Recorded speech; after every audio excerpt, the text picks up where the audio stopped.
စင်ပေါက်လေးမူမူနဲ့ငှက်ကလေး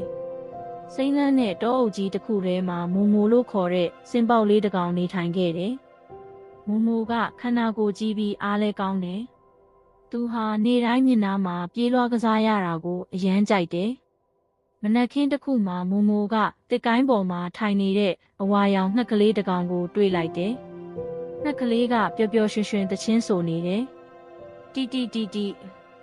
မူမူကအတန်ကျဲကျဲနဲ့ရေလိုက်တယ်။နင်ကအရန်သေးတာပဲလို့သူပြောတယ်။နင်လိုတေးသေးလေးကဘာမှမလုပ်နိုင်ဘူး။ငှက်ကလေးကဝမ်းနည်းသွားပေမဲ့တိတ်တိတ်လေးပဲနေခဲ့တယ်။နေ့လယ်ပိုင်းရောက်တော့ကောင်းကင်မှာမိုးတိမ်မဲတွေပြေလာတယ်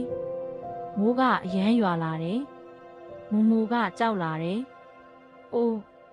အမေဘယ်မှာလဲလို့သူအော်လိုက်တယ်။မိုးရွာနေတဲ့တောအုပ်ကပုံစံပြောင်းသွားသလိုဖြစ်နေတယ်။မူမူကအိမ်ပြန်လန်းကိုမတွေ့တော့ဘူး။အဲ့ဒီအချိန်မှာပဲငှက်ကလေးကသူ့ဘေးကိုပြန်ဆင်းလာတယ်။မကြောက်နဲ့တော့ဘလို့ငှက်ကလေးကနူးနူးညံ့ညံ့ပြောတယ်။ငါနင့်ကိုကူညီပေးမယ်။ငှက်ကလေးကတစ်ပင်တစ်ပင်ကနေတစ်ပင်စီပြန်တန်းပြီးမူမူကိုအိမ်ပြန်လန်းလိုက်ပြပေးတယ်။နောက်ဆုံးမှာတော့မူမူကမျက်နှာမှာစောင့်နေတဲ့သူ့မိသားစုကိုတွေ့လိုက်တယ်။မူမူလို့သူ့အမေကပျော်ပျော်ရွှင်ရွှင်ခေါ်လိုက်တယ်။မူမူကစိတ်သက်သာရာရပြီးပြုံးလိုက်တယ်။ပြီးတော့သူကငှက်ကလေးကိုကြည့်ပြီးတိုးတိုးလေးပြောတယ်